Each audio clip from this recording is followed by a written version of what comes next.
I'm Ying, and joining me as always is David. If you're watching this, you're about to fix one of the most common pronunciation problems in all of Mandarin. David, how are you feeling today? Honestly, Ying, a little nervous. I've been practicing, but every time I try to say certain words, my mouth just refuses to cooperate. That is the perfect mindset to start with. And let me tell you up front, today we're tackling 3 sounds written as J, Q, and X.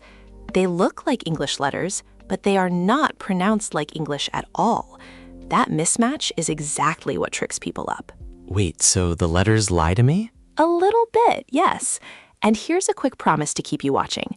At the very end, I'm going to share a cultural note about how Chinese names sound, and it's the part most learners get completely wrong. So stick around for that.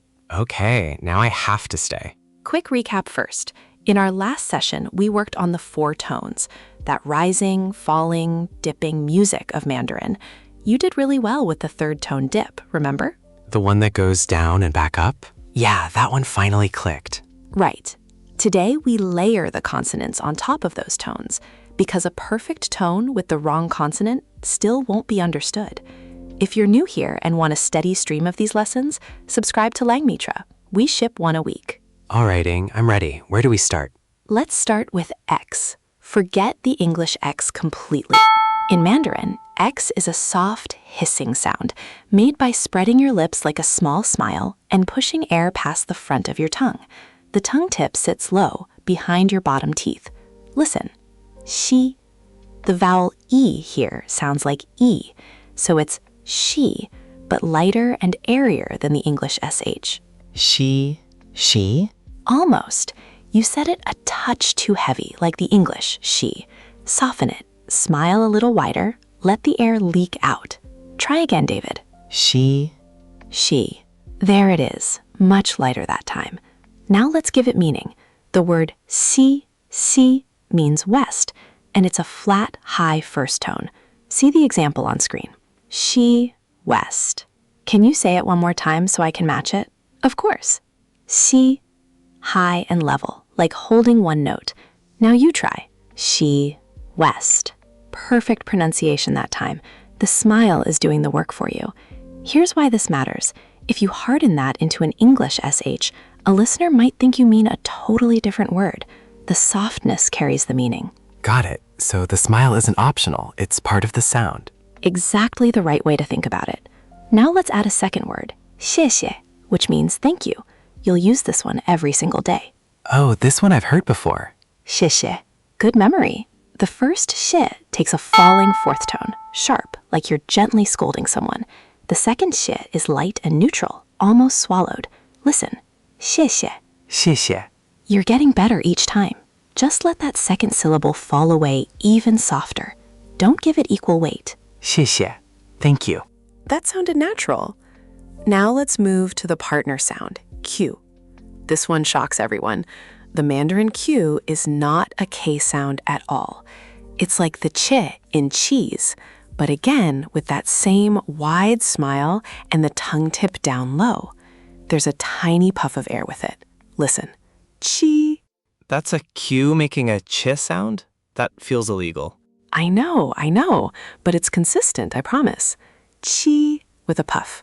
Try it. Chi? Ah, that was the trap. You reached for a K. Throw the K away. Think cheese and smile. Tongue down, little puff of air. Again. Chi? Yes, that was much clearer than your first try. Let's anchor it. Chi means the number 7, and it's a high first tone. Chi 7. Chi. Lovely. Notice how chi and xi are cousins. Same smile, same low tongue, but chi has that little extra puff, and xi just hisses. Can you say them back to back for me? Chi, she, 7, west. That contrast was crisp. You're feeling the difference now, aren't you? Oh, wow, I actually am. The Q has more push, and the she is just air. That's the trick. You just summarized it better than most textbooks. Let's pause and reinforce before we add the 3rd sound. I'm going to say 3 words, and I want you to repeat each one with its meaning. Ready? First, she, west. chi, 7. 谢谢.谢谢, thank you. Excellent control. Now let's make it real.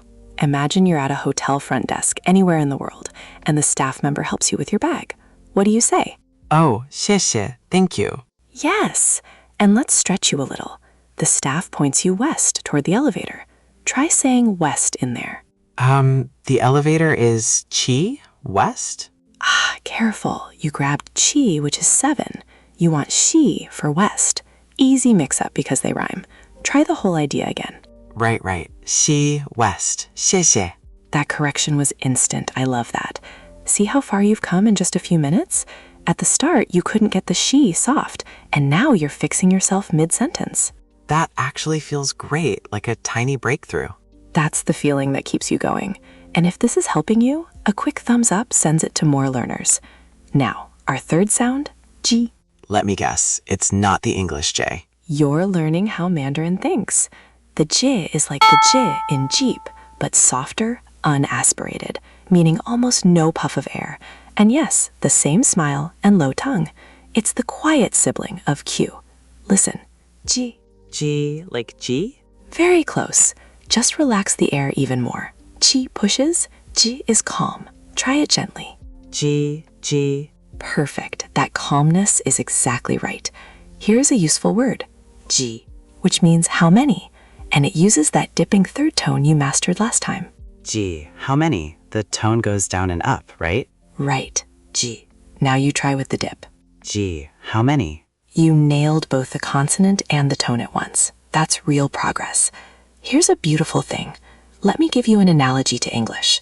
Think of G, Q, she as a family that all wear the same uniform. Lips smiling, tongue tipped down behind the lower teeth. The only difference is how much air they breathe out. G barely breathes, Q breathes hard, and she is pure breath with no closure at all. Oh, so it's like the difference between B, P, and F in English? Same lips, different airflow? That is a brilliant connection, David. Yes, exactly like that family. You found the pattern yourself. Wait, that actually makes the whole thing make sense now. I was treating them as 3 random sounds, but they're one shape with 3 breaths. That is your aha moment. And it's the single most important idea in this lesson. Hold on to it. Honestly, since I started learning on Langmitra, framing sounds as families instead of random letters is what made them stick. I can see why. So when do these sounds team up with I and U? Great question. That's the next layer. Here's the rule that saves you. After j, k, and sh, when you see the letter U, it is always actually the U sound, the one where you say E, but round your lips like you're whistling.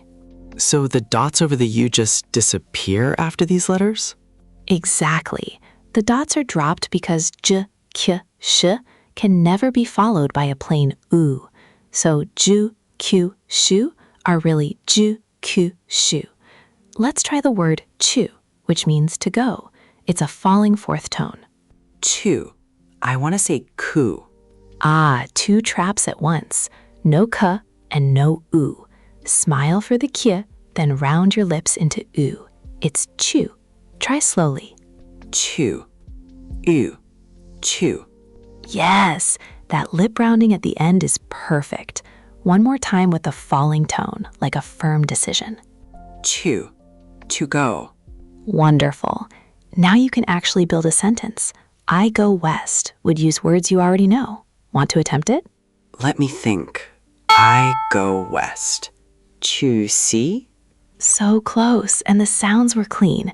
The natural order puts west before go here, but honestly, your pronunciation of both words was the real win. We'll polish word order in a later lesson. Got it. The sounds came out clear though. I could feel the smile. And that's what matters most right now. Let me share something cultural, because language always carries culture inside it. The X sound shows up in one of the most common Chinese surnames and given name pieces. Many learners panic when they meet a person named something like Shi or Shi, and they say it like Xie or X-way. Oh no, I would absolutely have done that. Almost everyone does, but now you know. Shi is the soft, smiling Shi, and Xue is Xue with that rounded U. Pronouncing someone's name correctly is a deep sign of respect in Chinese culture. It tells them you truly see them. That's really meaningful. You know, in my own culture, getting someone's name right on the first try is also a huge deal. People light up when you do. It's like a small gift. Exactly the same instinct. Language reflects what a culture values, and both of ours clearly value the dignity of a name. That's a beautiful thing to share. I love that this is connected to real human respect, not just rules. That's the heart of it. And since you've made it this far, here's a little bonus just for you. There's a tiny memory trick. X for the soft sh. Think of the X as a smile turned sideways. Q for the puffy ch. Think of the Q's little tail as the puff of air escaping. And j is the quiet one with no tail and no puff. Oh, that's clever. The tail on the Q is literally the air. I'm never forgetting that. It ties the shape to the sound. Now, let's do a rapid review to lock everything in. I'll say each word, you repeat it with the meaning. Nice and confident. Xi, west. Qi, 7. Ji, Ji, how many? qu, To go. 谢谢. 谢谢. Thank you. That was clean, quick, and confident. Now, string a few together. Imagine you arrive at an airport and you want to ask in spirit, how many, thank you, go west? Just chain the sounds for practice. Okay. Ji, 谢谢, qu, xi. Listen to that. Every single one of those sounds was smooth. Now compare that to how you said si at the very beginning of this video. Heavy, like English she. Hear the difference? Wow, yeah. At the start, it was clunky, and now it just flows. That's wild. That is genuine progress, and you earned it through repetition. Every expert was once a beginner who kept trying. All of today's words live in Langmitra's vocabulary section if you want to drill them again tonight. I definitely will. Repeating them out loud is what made it stick. That's the secret. Out loud, not in your head. So here's your practice for this week. Say si, qi, ji, and chu in front of a mirror 10 times each and watch your lips. Are you smiling? Are you rounding for the u? Let your eyes check your mouth. A mirror. I like that. I can catch myself reaching for the K or the U. Exactly. And if today's smile and puff trick surprised you, drop it in the comments and share this with someone you know learning the language. Next time, we're going to combine these consonants with all 4 tones in full, real phrases, so you can start ordering food and asking simple questions for real. Oh, that's the part I've been waiting for. Putting it into actual sentences. It's coming, I promise. You've built the foundation today, David. Clean j, q, and x, a soft smile, a rounded u, and respect for a person's name. That's a huge amount for one lesson. Thank you so much, Ying. This honestly clicked in a way it never has before. It clicked because you did the work and kept trying out loud. Keep that mirror handy, keep smiling through your X, and I'll see you in the next one. From all of us at Langmitra, 谢谢, and goodbye, David. 谢谢 Ying. Goodbye, everyone. See you next time.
One language sets you in a corridor for life. Learn language with podcast. Subscribe.